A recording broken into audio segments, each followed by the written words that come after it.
Selamat siang, pada kesempatan ini saya akan menjelaskan latihan 2 dari soal metode simplex, yaitu soalnya adalah tentukan nilai X, Y, dan Z untuk menyelesaikan masalah program linear dengan model program linear memaksimumkan Z sama dengan 12X ditambah 24Y ditambah 30Z. Dengan kendalanya, yang pertama adalah 2x plus 3y plus z kurang dari atau sama dengan 40. Kemudian 4x plus 2y plus 5z kurang dari atau sama dengan 70. Kemudian 2x plus 3y ditambah 5z kurang dari atau sama dengan 60. Kemudian x, y, dan z lebih besar atau sama dengan 0.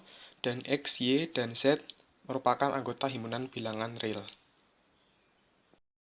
Untuk menyelesaikan masalah program linear tersebut, langkah pertama adalah kita mengubah model ke dalam bentuk kanonik, sehingga menjadi 2x plus 3y plus z plus a yang merupakan variabel pengetat, sehingga pertidaksamaan pada kendala tadi dapat bernilai 40 jika menjadi suatu persamaan. Kemudian kendala kedua adalah 4x plus 2y plus 5z plus b yang merupakan variabel pengetat juga sama dengan 70. Kemudian kendala ketiga menjadi 2x plus 3y plus 5z plus c sama dengan 60. Kemudian kita juga setelah kita mengubah kendala tadi menjadi bentuk kanonik, kita juga mengubah fungsi tujuannya menjadi bentuk yang kanonik juga, sehingga memaksimumkan Z sama dengan 12X plus 24Y plus 30Z plus 0 kali A plus 0 kali B plus 0 kali C. Sehingga diperoleh matriks A yang entry-entry-nya adalah 2, 3, 1, 1, 0, 0, 4, 2, 5, 0, 1, 0, 2, 3, 5, 0, 0, 1. Kemudian didapatkan juga matriks X, yaitu X, Y, Z, A, B, C, atau yang ini merupakan matriks variabel. Kemudian B, yaitu 40, 70, dan 60, yang merupakan matriks konstanta. Berikutnya kita dapat menuliskan setiap matriks-matriks ini ke dalam tableau simplex. Sehingga pada bagian variabel pengetat itu kita jadikan variabel basis, sehingga variabel pengetat A, B, C dapat kita tempatkan pada bagian ini, yaitu pada kolom variabel basis. Kemudian kita tuliskan juga koefisiennya, yaitu 0, 0, dan 0. Kemudian variabel pada fungsi tujuan kita tuliskan juga X, Y, Z, A, B, C beserta koefisien-koefisiennya. Yang pertama 12, 24, 30, 0, 0, dan 0. Berikutnya kita juga tempatkan entry-entry pada matriks A ini, 2, 3, 1, dan seterusnya. Kemudian kita juga tempatkan entry-entry pada matriks B ini pada kolom BI, yang merupakan konstanta tak negatif pada kendala. Setelah kita menempatkan setiap entry-entry pada matriks ini dalam tableau simplex, kita lihat lagi kasus pada masalah PL ini. Pada masalah PL ini adalah masalah PL maksimum.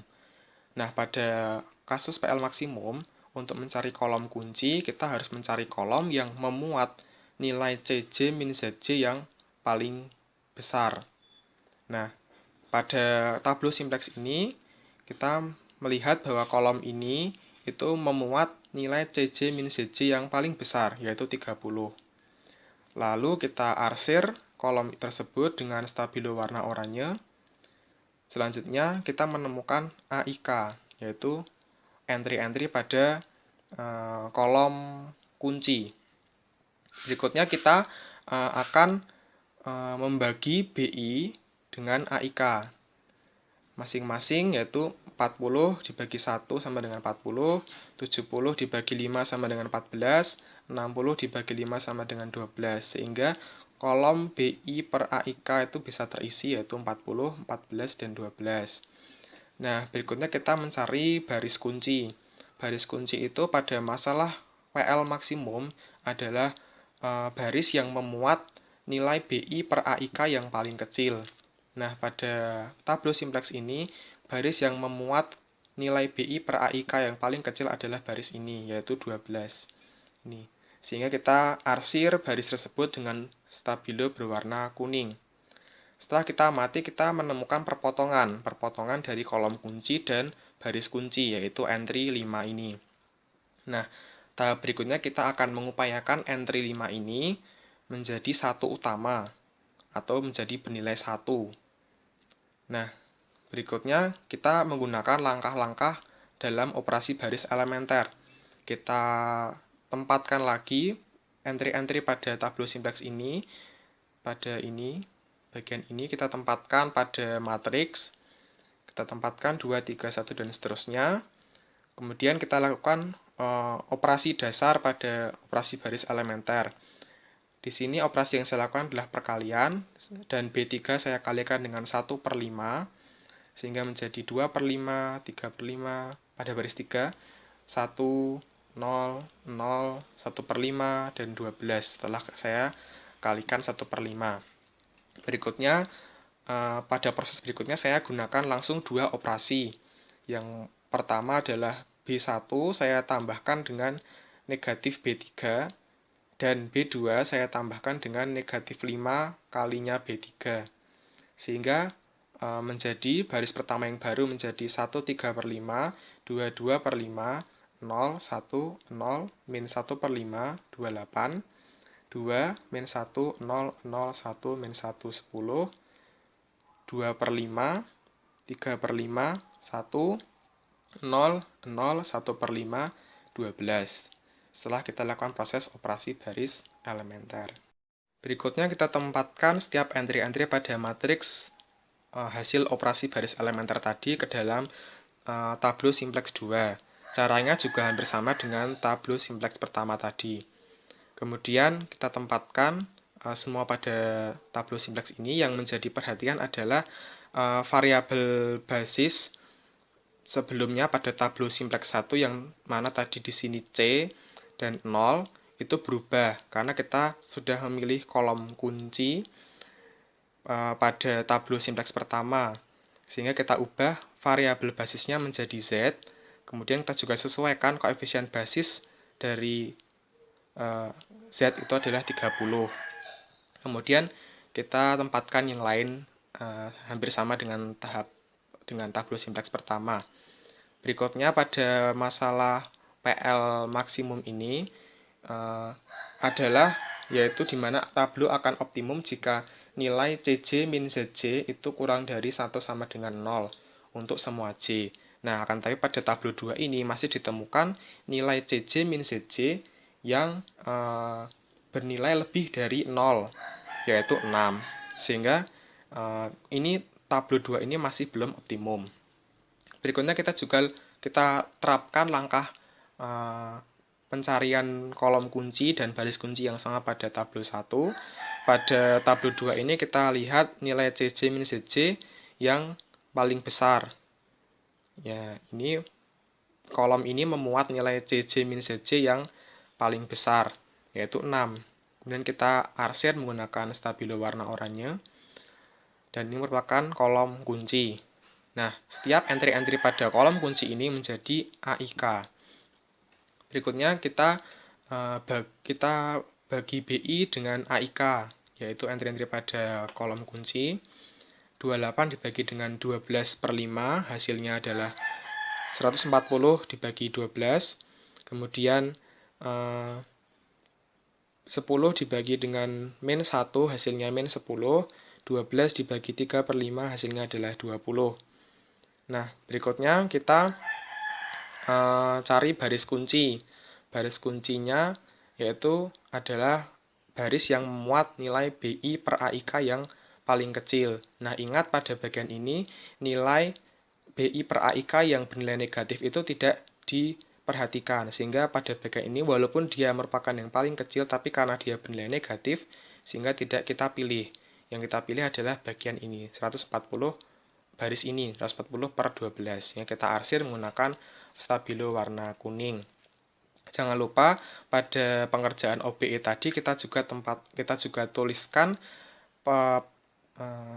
proses yang telah kita lakukan tadi, yaitu B1 aksen sama dengan B1 ditambah min 1 kalinya B3 aksen, dan B2 aksen sama dengan B2 ditambah min 5 kalinya B3 aksen, kemudian B3 aksen didapatkan dari 1/5 kalinya B3.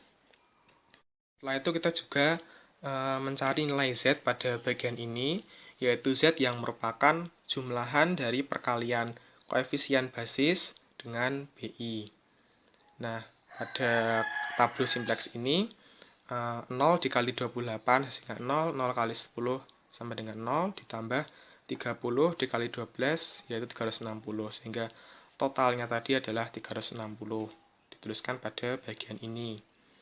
Nah, setelah kita mendapatkan baris kunci dan kolom kunci, kita juga mendapatkan perpotongannya lagi, yaitu pada entry ini, 12/5. Nah, 12/5 ini kita upayakan lagi untuk menjadi satu utama atau bernilai 1. Sehingga pada proses berikutnya kita akan gunakan OBE lagi untuk mengupayakan supaya nilai 12/5 itu menjadi 1.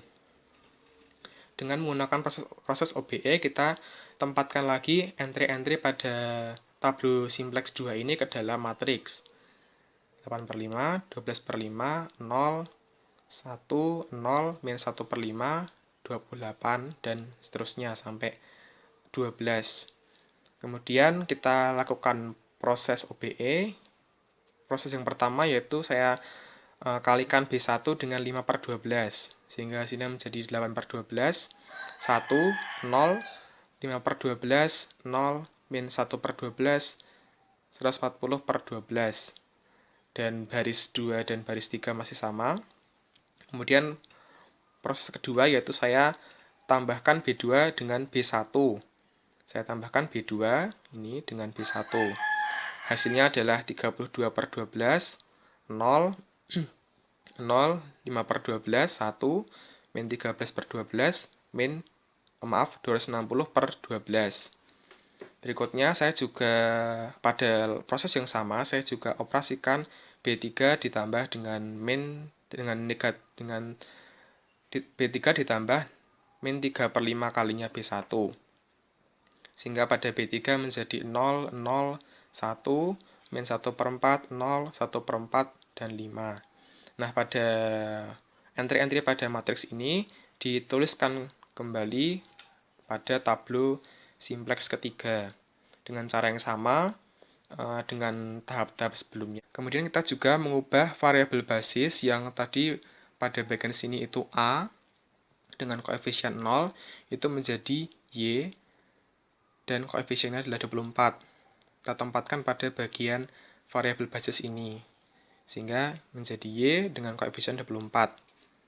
Berikutnya adalah kita menemukan ZJ. Pada tablo sebelumnya, mohon maaf saya belum menjelaskan pencarian ZJ. Nah, pada tablo ini saya jelaskan. ZJ itu didapatkan dengan cara kita mengalihkan CB ini dengan X ini. Dengan setiap entry-entry pada X, Y, Z, A, B, C ini, kolom-kolom ini. Nah, kita kalikan 24 dikali 8/12, ditambah 0 dikali 32/12, ditambah 30 dikali 0, sehingga hasilnya adalah 16. Begitu pula pada kolom selanjutnya, 24, 30, 5/2, 0, dan 11/2. Pada tablo sebelumnya juga pemerolehan ZJ itu hampir sama dengan tablo yang ini. Berikutnya kita mencari CJ min ZJ. CJ min ZJ itu kita cari dengan kita mengurangkan CJ min ZJ. 12 dikurangi 16 min 4, 24 dikurangi 24 sama dengan 0, 30 dikurangi 30 sama dengan 0, 0 dikurangi 5/2 sama dengan min 5/2, 0, min 11/2. Berikutnya kita melihat bahwa pada tablo 3 ini kita melihat pada baris CJ min ZJ tidak ada yang sudah tidak ada yang bernilai positif. yang ada hanya bernilai 0 dan negatif atau kurang dari 0. Sehingga pada tablo 3 ini sudah didapatkan tablo maksimum karena nilai CJ min ZJ itu sudah kurang dari atau sama dengan 0 untuk semua J. Berikutnya kita cari juga Z. Z itu diperoleh dengan cara kita mengalihkan CB dengan BI.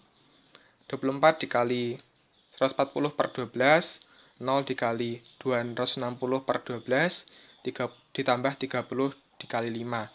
Sehingga hasilnya adalah Z sama dengan 430. Jangan lupa kita juga tempatkan pemerolehan setiap baris tadi, baris dari sini itu dengan operasi baris elementer yang sudah kita lakukan. Pada baris 1 yang baru itu diperoleh dengan kita mengalihkan baris pertama tadi dengan 5 per 12 dan B2 double aksen sama dengan B2 aksen ditambah B1 double aksen, B3 double aksen sama dengan B3 aksen ditambah min 3 per 5 kali dari B1 double aksen. Berikutnya kita juga dapat menempatkan setiap tablo tadi, tablo 1, tablo 2, tablo 3 dalam satu tabel yang besar ini atau ini. Kemudian kita tempatkan juga setiap data yang bersesuaian dengan benar, dengan tepat, dan juga setiap baris kunci dan kolom kunci, baris kunci dan kolom kunci dengan benar, serta perpotongannya, dan juga dengan memperhatikan perubahan variabel basis yang tadi semula C dengan koefisien 0 menjadi Z dan koefisiennya 30. Kemudian tadi yang aslinya 0, variabel basisnya 0, A dengan koefisien 0 menjadi Y dan koefisiennya 24. Sehingga menjadi tabel ini. Kemudian kita juga tuliskan proses yang dilakukan, yaitu pada OBE. Di sini prosesnya kita tuliskan sesuai dengan tadi yang sudah kita lakukan. Seperti ini dan seperti ini. Berikutnya kita tadi sudah menemukan bahwa tablo 3 itu sudah optimum karena nilai-nilai dari CJ min ZJ pada tablo 3 ini sudah kurang dari atau sama dengan 0 untuk semua J. Kemudian jadi pada tablo ini kita dapat mengambil solusi dari PL maksimum atau nilai-nilai dari X, Y, Z, A, B, C pada masalah PL maksimum itu dengan tepat. Nah, pada bagian ini sehingga pada masalah PL maksimum tadi akan bernilai maksimum dengan nilai Z sama dengan 430, yaitu saat X, Y, Z, A, B, C itu sama dengan, di sini kita lihat karena di sini tidak ada X ya, kita tuliskan di sini 0, kemudian koma Y, di sini Y, nilainya adalah 140 per 12, kita tuliskan koma, kemudian Z di sini nilainya 5,5, koma A 0, koma di sini B bernilai 260 per 12. Kita tuliskan 260 per 12, koma C 0. Sehingga solusi dari PL maksimum ini dengan kita tadi disuruh mencari nilai X, Y, dan Z-nya, yaitu nilai X-nya adalah 0, nilai Y-nya adalah 140 per 12, dan nilai Z-nya adalah 5. Sekian penjelasan dari saya. Apabila ada kekurangan atau mungkin ketidakjelasan dapat ditanyakan, dan terima kasih.